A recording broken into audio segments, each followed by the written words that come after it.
E aí foi onde surgiu a ideia de criar uma solução, um aplicativo na época, como se fosse o Google Tradutor para língua de sinais. Tá bom. Você digita ou fala e o Hugo ou a Maia traduzem automaticamente aquele conteúdo. E aí esse aplicativo foi lançado e bombou, né?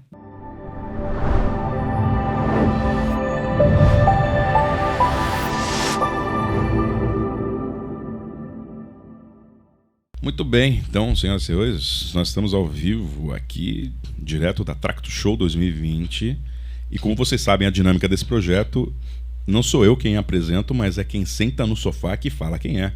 Quem que o sofá recebe hoje aqui no Conversas Inspiradoras? Bom, eu sou Ronaldo Tenório, empreendedor, pai de quase 2, né? A minha segunda está nascendo daqui a pouquinho. Que tenha uma boa hora. Qual vai ser o nome da segunda? Arrumei outro empreendimento, né? A Lara agora. Já tem uma filha chamada... Vai ser o melhor da tua vida. Demais. Paternidade é uma dádiva, cara. É o que equilibra a gente nessa corrida maluca de empreender, né? E eu empreendo desde os 17 anos. Sempre busquei ali deixar o meu legado através do empreendedorismo e juntar gente boa para me ajudar a colocar em prática ideias malucas que eu tinha na cabeça. E eram muitas? A minha cabeça borbulha até hoje de muitas ideias. A HandTalk, que é um negócio que eu fundei há 10 anos, é uma startup de impacto que hoje está presente no Brasil e Estados Unidos. Foi uma dessas ideias que eu tive na faculdade, lá em 2008. Que faculdade você fez? Desculpa a pergunta. Eu fazia faculdade aqui em Maceió, fazia ciência da computação na Universidade Federal.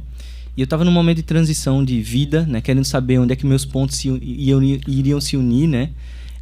Isso é muito difícil. Connecting the dots. Exatamente. E aí eu uni esses pontos numa transição de faculdade, onde eu criei a ideia de uma ferramenta para ajudar pessoas com deficiência, né? Qual deficiência? Porque a amplitude da deficiência é gigante. Qual? Há muita diversidade dentro da deficiência e eu comecei a investigar e perceber que existia uma barreira de comunicação entre surdos e ouvintes, né? Surdos comunicando em língua de sinais e ouvintes em português aqui no Brasil. Sim. E existia um problema de comunicação entre pais e filhos. E eu fiquei intrigado com aquilo. Eu disse, cara... Imagina o quão complexo é os pais não conseguirem se comunicar com os filhos. Quais consequências podem ter isso na relação de ambos e no desenvolvimento? Demais. Eu percebi a aflição nos filhos que não conseguiam ter um bom relacionamento com seu pai simplesmente porque se comunicavam em línguas diferentes dentro da própria casa. Então eu percebi que os surdos viviam como estrangeiros dentro do próprio país. Eu não tinha ninguém na família, mas eu tinha muita vontade. Não tenho, mas conheci pessoas ao longo do tempo e é realmente impactante. Eu não enxergava esse universo antes, para falar a verdade. Era um recorte que não estava dentro do seu repertório. Eu não sentia essa dor, mas naquele momento eu senti a dor do outro, né? E aí eu fui tentar entender o que é que as pessoas, como é que elas enfrentavam essa barreira de comunicação no seu dia a dia. E aí eu disse, cara, eu tenho que fazer algo. Sim. E aí foi onde surgiu a ideia de criar uma solução, um aplicativo na época, como se fosse o Google Tradutor para língua de sinais. Tá bom. Você digita ou fala e o Hugo ou a Maia traduzem automaticamente aquele conteúdo. E aí esse aplicativo foi lançado e bombou, né? E aí foi onde a gente conseguiu... E você conseguiu fazer para tanto Apple Store quanto Android? As duas lojas tá disponível. O aplicativo já tem mais de 5 milhões de downloads, é gratuito. Impactou pessoas, mais de 20 milhões de pessoas já. Quantas? Até hoje. Mais de 20 milhões de pessoas já foram Mas impactadas. você falou Estados Unidos e você falou Brasil. Conheço pouco ainda. Eu ainda sou um leigo dentro do mundo dessa comunicação. Mas o meu filho, tem um filho de 9 anos. E ele aprendeu Libras sozinho, por interesse próprio.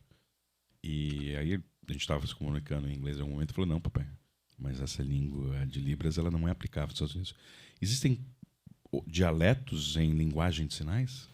A língua de sinais, ela está em volta de uma cultura, assim como a língua oral, né? Então, lá nos Estados Unidos existe a língua americana de sinais, assim como no Brasil existe a língua brasileira, elas são diferentes. Cada país tem a sua e aí a comunidade surda criou aquela língua e se comunica através dela. É como a gíria, né? Ela se apropria e vai tornando viva aquela comunicação entre as partes, né? Exatamente. E aí eu percebi que... E não são letras só, né? Não, Outra não. coisa que eu acho que também é uma curiosidade, a gente acha que a linguagem de sinais ele vai só fazendo as letras e, na verdade, você tem movimentos e sinais que representam figuras ou palavras, né? Exatamente. A língua ela tem sua gramática, sua sintaxe, semântica específica de uma língua como outra. Sim. Só que a diferença é que ao invés de escrita, né, de letras juntas formando palavras, ela tem a sequência de movimentos e expressão facial e corporal. E aí eu descobri esse universo, né? Eu digo, putz, era um mundo que eu não conhecia. Eu uni comunicação e tecnologia, que eram duas paixões que eu tinha, para ajudar o outro de alguma forma. E aí foi muito através da sensibilidade mesmo, de empatia, de olhar para o lado, perceber que eu poderia, através dessas paixões, resolver um problema que ninguém estava resolvendo. Isso era 2008. Quem dominava o mundo dos smartphones era BlackBerry. Então, boom dos aplicativos. Cara, e você não tinha nem, às vezes, processamento suficiente para coisas muito complexas. O que diga display. Não sei nem se o display era colorido, né? Tanto que, quando eu perguntei às pessoas, elas disseram, essa ideia é fantástica, mas eu acho que é impossível de fazer. Meu gargalo é o device. Porque traduzir automaticamente conteúdo em tempo real... É conteúdo em tempo real de maneira automática. Mas aí tem um negócio chamado léxico, né? Porque assim, você tem que ter a interpretação e ela vai muito além da tradução literal da palavra. Exatamente. Não é só trocar a palavra por sinal e tá tudo certo.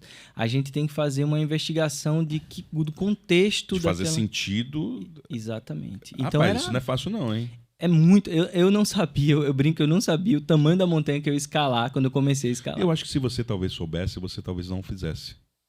Pois é, esse é aquele famoso, não dá, é impossível, é difícil, aí é onde a gente desiste, onde a gente cava raso, onde a gente não avança mais, porque acha que porque ninguém fez, a gente também não vai conseguir. E naquele momento eu acho que talvez essa ingenuidade foi boa para que a gente pudesse escalar e descobrindo e desbravando esse novo universo que a gente estava trabalhando. Você tem ideia qual é o tamanho do universo dessas pessoas, dessa deficiência? Como você falou, vamos direto, são mudos? Não. Mudos e surdos, é isso? Pessoas surdas que...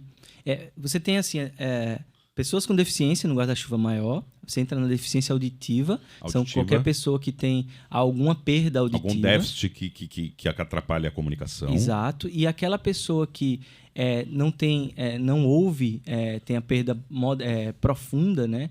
A gente chama de pessoas surdas mesmo. E muitas delas usam o recurso da língua de sinais para poder se comunicar. Sim, porque ele não consegue ter o retorno para poder ter a consciência. Qual é o universo dessas pessoas? Marcão, só um minutinho. Tudo bem aí, Marcão? Vocês me avisem aqui, né? Porque eu tenho que fazer... Desculpe, perdão. São 466 milhões de pessoas com deficiência auditiva no mundo, né? Então, isso é um número gigante. Dentro desse número, existe a diversidade dentro da muita deficiência gente. auditiva. E essas pessoas precisam de recursos específicos para obter informação e conhecimento. E mais do que isso, para ter uma condição semelhante aos outros de conviver, de participar de um evento como esse que tem informações, tem palestras, uma TV, o outro tipo de comunicação. A gente está falando majoritariamente a voz aqui dentro desse programa. Cara, é um universo que aparta as pessoas que têm dificuldade com isso. Certeza. Porque a gente tem dificuldades em entender os recursos são necessários para que o mundo seja mais inclusivo. Então, como a gente muitas vezes não tem problema com uma escada, a gente não percebe o problema na falta de rampas. Mas se a gente tiver com um carrinho de bebê ou com uma mala ou um carrinho de feira... Opa, que problema é esse? O problema aparece. Senão ele é transparente. Os ambientes passam a ser deficientes para a gente, sejam digitais ou físicos. E aí a gente percebendo isso foi onde a gente conseguiu encontrar uma grande dor para resolver através da tecnologia. E aí veio a inteligência artificial, agora a onda de ESG, que fez com que as organizações percebessem que a acessibilidade tinha que ser vista como estratégia e oportunidade, não só filantropia. Eu acho que é isso. Eu acho que o grande ponto de todas as pessoas que são apartadas da sociedade ou que têm um recorte com desafios não é a dó, não é a inclusão pela filantropia, mas sim a inclusão verdadeira, onde há vantagem competitiva e oportunidade, não só para as pessoas, mas para a sociedade como um todo. Então, acho que o ESG, ele não pode, a gente estava até comentando um pouquinho antes, ele não pode ser visto como um greenwashing ou opportunity case. A gente tem que realmente fazer isso entendendo que há favorecimentos para todos. Com certeza. Perceber as diferenças e adaptar a realidade para que a gente, reconhecendo essas diferenças, a gente dê as mesmas oportunidades. E, Tenório, deixa eu te falar uma coisinha. Essa aqui, o recurso nosso hoje é super escasso. E a gente praticamente vai fazer disso um spoiler. Porque eu não sei, qual é a sua frequência em São Paulo? Baixa, alta, nunca. Eu passei 5 anos indo uma semana por mês para São Paulo, né? Quando a gente tinha times lá e cá. Hoje, eu tô indo bem menos, né? Durante a pandemia, praticamente passei quase 2 anos sem ir. Mas, de alguma forma, eu tenho alguma frequência lá também. Então, nós vamos dar um spoiler aqui, porque eu vou te receber em São Paulo para a gente aprofundar essa sua história dentro da cadeia da inovação e da importância da questão de sustentabilidade, governança, inclusão e negócios de impacto. Vai ser muito importante. Só me conta rapidinho, aonde esse negócio levou o Tenório e o que é a representatividade desse negócio hoje no mundo das pessoas? Bom, para mim, individualmente aprendi demais com tudo isso, né? Viajei parte do mundo, o Brasil quase todo, conheci pessoas incríveis, mentores que ajudaram a Rentalk a chegar onde está. E você chegou a ser premiado, uma das pessoas mais... A gente recebeu de alguma forma alguns prêmios como empreendedor social pela Folha de São Paulo, da ONU, né, lá em Abu Dhabi, como o melhor aplicativo social do mundo, até chegar no MIT em 2016, onde eu fui o primeiro brasileiro a ser um dos 35 mais inovadores do mundo, subir no mesmo palco que o Zuckerberg, os fundadores do Google, enfim. Quantas pessoas vocês atendem hoje?